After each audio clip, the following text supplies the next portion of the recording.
good morning, class. Good morning, ma'am. How are you today? Feeling good, ma'am. Okay, feeling good? I think so. So may I call on lady? Okay. To lead us a short prayer for today.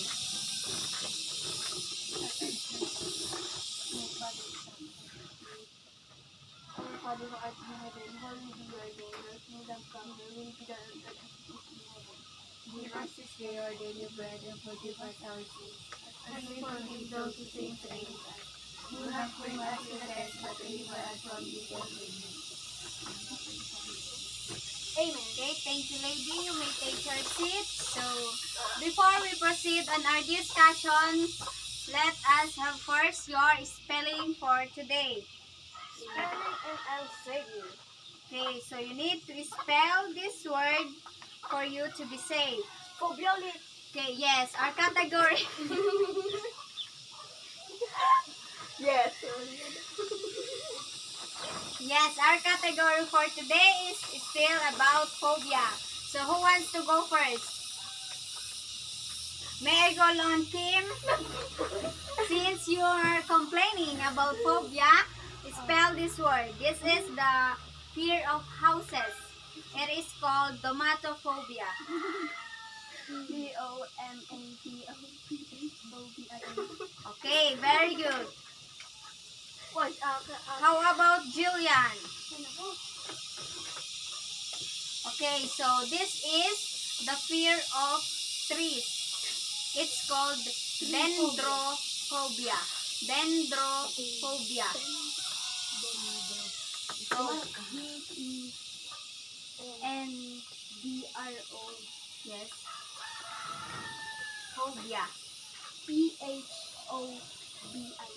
Okay, very good. How about lady? Stand up, please. That's it. This is the fear of colors.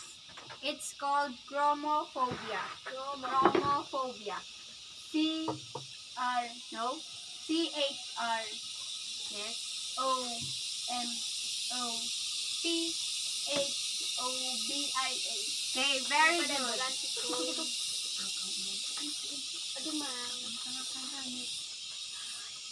Okay, and lastly, Claudine, this is the fear of making decisions. It's called decidophobia. DECIDOPHOBIA.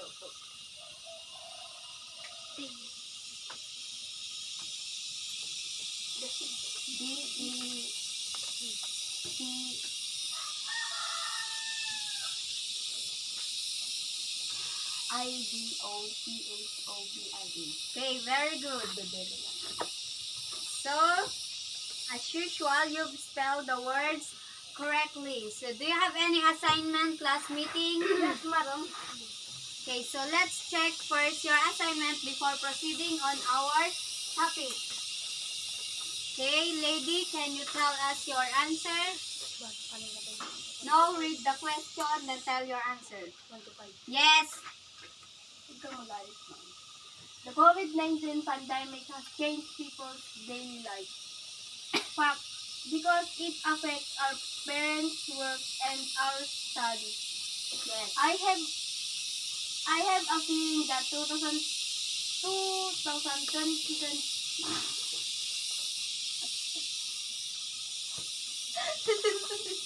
So what is a lie? I have a feeling that 2022 will be better year for me. Opinion, because a lot of people worry about their life. Okay. Number 3. It seems that people are more worried about having no social life than getting infected with COVID-19. Fact, because they are prone to diseases. Number 3. It's number 3. Opinion, because a lot of people worry about their life. Okay. Number 4. According to experts, older people are more risk of coronavirus. Fact, because they are prone to diseases. The year 2020 is still a great year despite the pandemic and all other calamities and disasters that happened. Opinion because some people consider 2020 as year of sadness and worry. Okay, very good. So, how about the others? Who have any other answer? Okay, Kim? The COVID-19 pandemic has changed people's daily lives. Based on my observation and experience, Listen up, lady, it and... affects everything. Okay, how about number 2? Just tell me your answer. Opinion because it is only about my feelings and expectations. Okay, and number 3? Opinion because not everyone is active in social media. Number 4? But based from research and observation. And number 5? Because opinion because not everyone feels that way. Okay, so if you have the same answer as the answer of Lady and Kim, your answers are correct. Okay, so before we proceed on our main topic, let's have first an activity called Complete Me. So I have here some choices, and what you're going to do is to choose the correct answer and put it on the blank or space provided. So who wants to answer number 1? Okay, Kim? What? Okay, come in front and then choose your answer and put it on the blank provided. Okay, what is your favorite color? Number 2? Who wants to answer number 2? Okay, Claudine?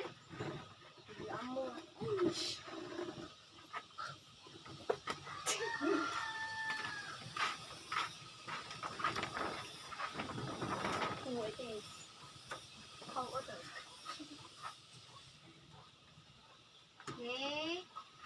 And how about number 3? Okay, Jillian?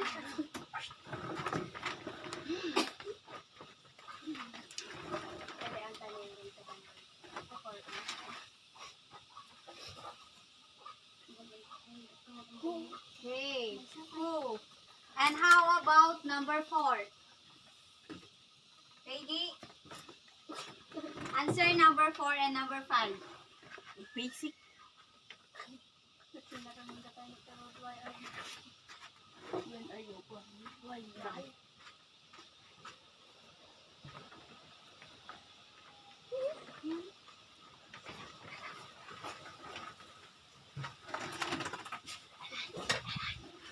Okay, very good. So, actions fun. Okay, so very good. You've got all the answers correct. So, based from that activity, what do you think is our topic for today? Ask me a question, Mom. Okay, very good, Kim. It is about asking questions. But what kind of question? Okay, Jillian? WH. Very good. For today, we are going to discuss about the WH question. Okay, so who can give me some example of WH question? Okay, Claudine? What, when, which, who, where, how. Okay, very good. Those are some of the WH question. So let's first define what is WH question. So can you please read the definition, Claudine? WH questions begin with what, when, where, who, whom, which, whose, why, and how. We use them to ask for information. The answer cannot be yes or no. Okay, so these questions are called WH as it starts with W and H, except for how, because it starts with WH, but it is still considered as WH questions. So, ang WH questions are not answerable by yes or no. So, you need to provide an exact answer when you are being asked using these questions. So, let's take a look with the given examples. The first example is, when is your vacation? So, the possible answer might be next month, on July, or end of July. Another example, how long is your vacation? So the answer might be 1 month or 2 months. So those questions are not answerable by yes or no. So who can give me some example of WH question? Okay, Kim? Okay, who is your crush? How about Jillian?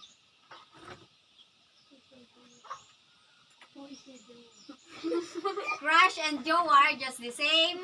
Okay, and we are not using Jowa in English, okay?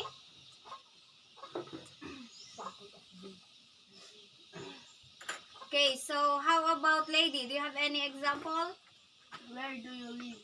Okay, very good. That is a WH question. And Claudine? What is your name? Yes. Those are some example of WH questions. So, let's proceed with discussing forming WH questions with auxiliary verb. But before that, who wants to define verb? So, what is verb? Verb is an action word. Okay, very good. A verb is an action words. Some example of these are singing and dancing or jumping. So, who wants to give some example of verb? Okay, Kim? Writing. Please stand up when you answer. Writing, ma'am. Okay, very good. How about Jillian? Walking, ma'am. Okay, Claudine? Eating, ma'am. Very good. And lady, stand up when you are being asked. Running, ma'am. Okay, very good. Those are some examples of verb. So let's discuss what is an auxiliary verb. Lady, would you mind reading the definition of auxiliary verb? An auxiliary verb, or also called as helping verb, is used with main verb to help express the main verb tense, mood, or voice. Okay, so some example of auxiliary verb are the following: am, is, are, was, were, being, been, will be. So the main auxiliary verbs are classified as to be, to have, and to do. Sa to be, present dun yung am, is, are, were, been, being, will be. And in sa to have naman, dun natin makikita yung has, have, had, having, or will have. And to do, those are the does, do, did, will do. So those are the different kinds of auxiliary verbs that we might encounter when forming a WH question with auxiliary verbs. So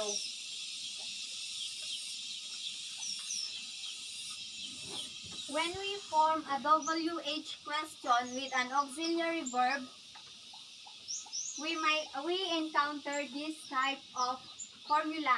So, hindi lang sa math may formula din sa English. So, we form a WH question with auxiliary verb by writing WH question, yung what, where, who, when, plus the auxiliary verb. Those are some example of auxiliary verb. Tapos, yung subject, yung main subject natin, then the main verb. So, these are some examples of forming a WH question with an auxiliary verb.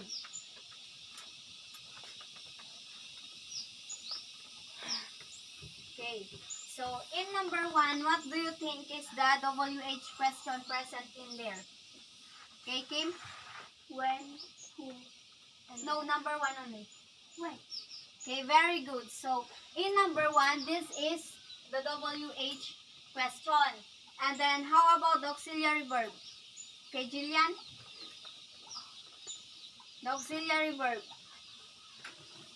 Bill. No, number 1. R. Okay, so this is the auxiliary verb.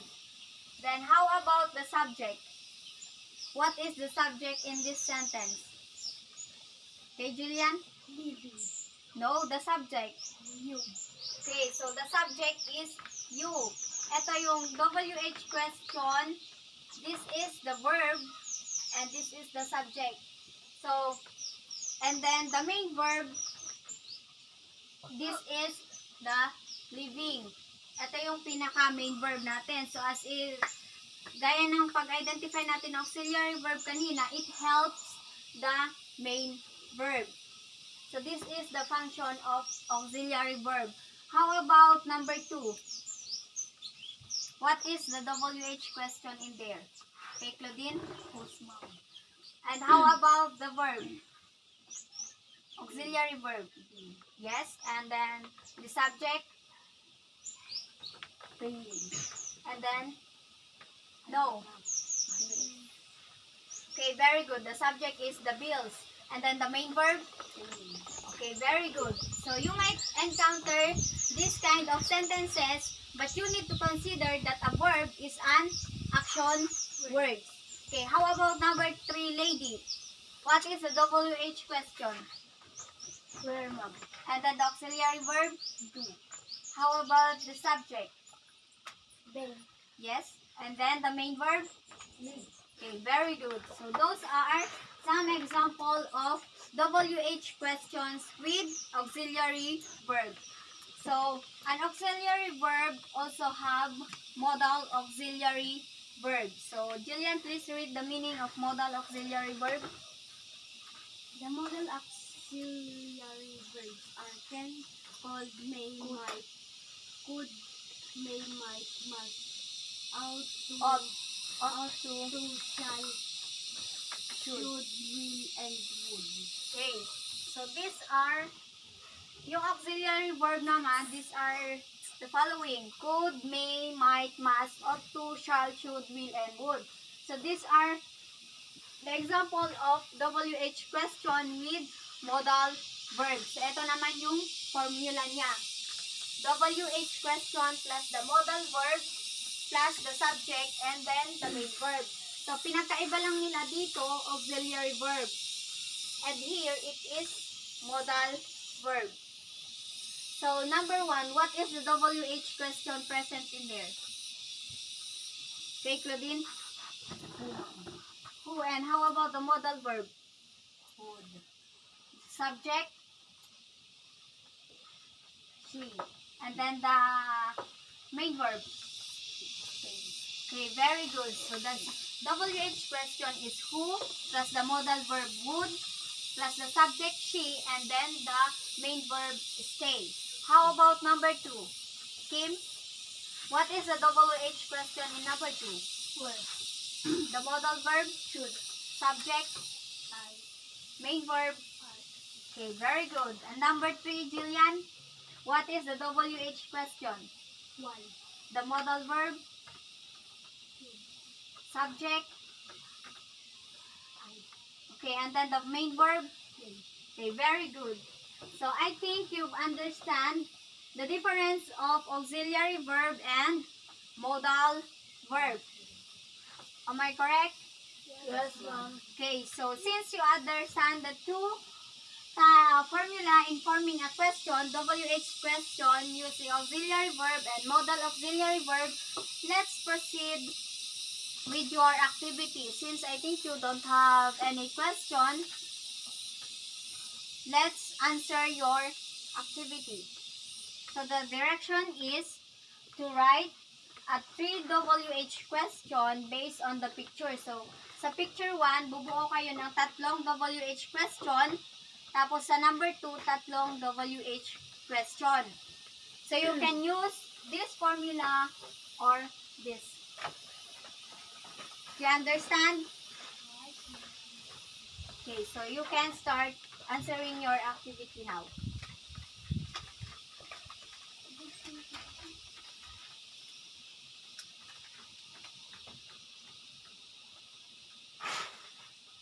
Write just 3 WH question in each picture.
Please say properly, Jillian.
30 seconds to finalize your answer.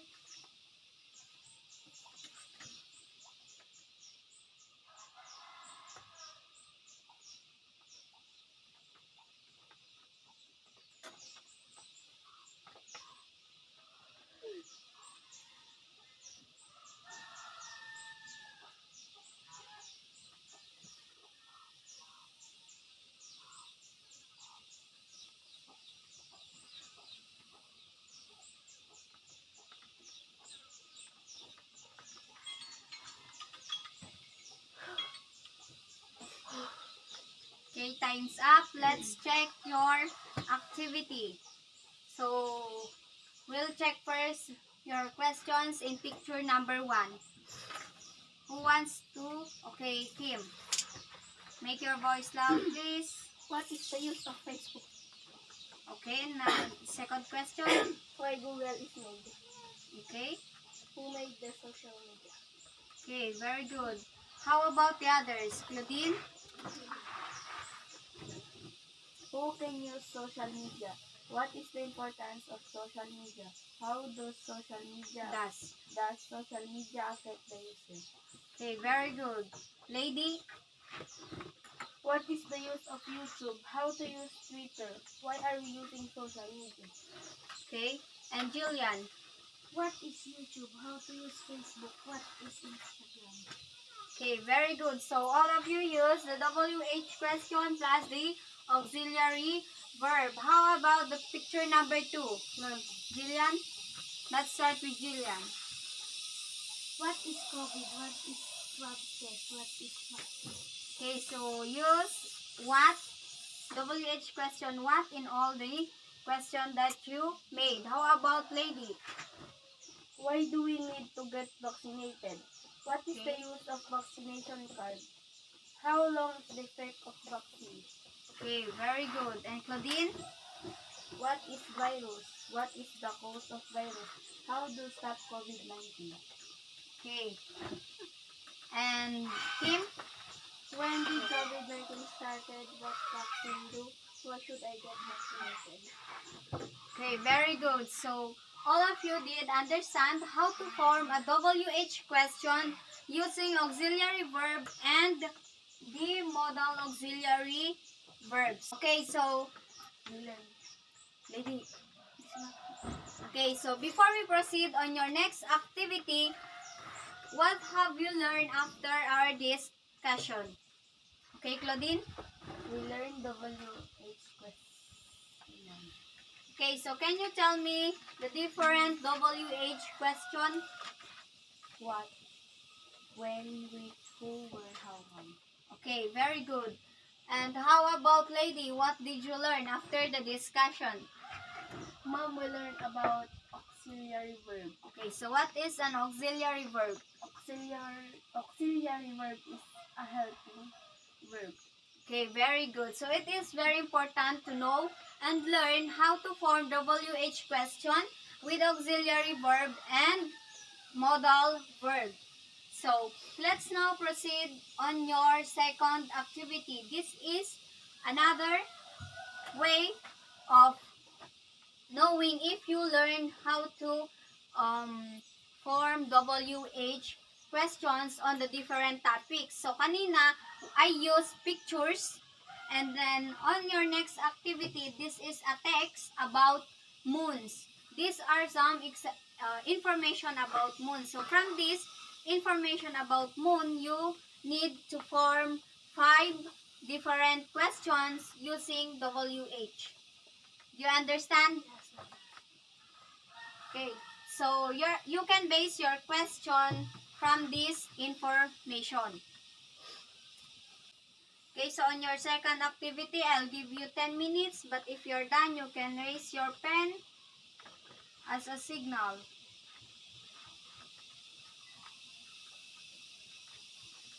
You need to read first the text so that you can form your question.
You have 20 seconds to finalize your answers.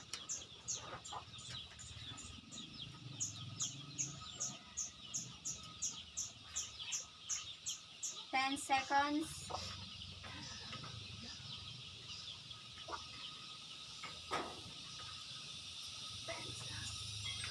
Okay, time's up. Let's check your answers. Ma'am, Okay, so lady, you can start. what planet has a single moon? What is the brightest and most familiar in the night sky? What is the fifth largest moon in our solar system? What is the average of the moon? Which has made the climate less variable over thousands of years? Okay, so lady, use the questions what and which. How about Jillian? What is the radius of the moon? What is sky? What is sun? Why some moon are bits of rock? What is it? Okay, so Jillian, use the question what. How about Claudine? Who can use social media? What is the importance of social media? How does social media affect the user? What is virus? What is cause of virus? How to stop COVID-19? Okay, so Claudine, use what, how, and which, I think, or and who. How about Kim? What is moon? How many miles farther away from Earth? Dahan lang, kikit mo sa kalagap apurangan. Which has made the climate less variable over thousands of years? What is Earth? How many radios to get to the Earth? Okay, so Kim use what, how, which, and okay. So she used the three different WH questions. So it is very important to know how to create a WH question with auxiliary verb or modal auxiliary verb. Do you understand? Yes, ma'am. Do you have any question? Nothing, ma'am. Okay, so for your assignment, I want you to read or have an advanced reading on our next topic. Do you understand? Yes, ma'am. Okay, so let's call it a day. Goodbye, class. Goodbye, ma'am.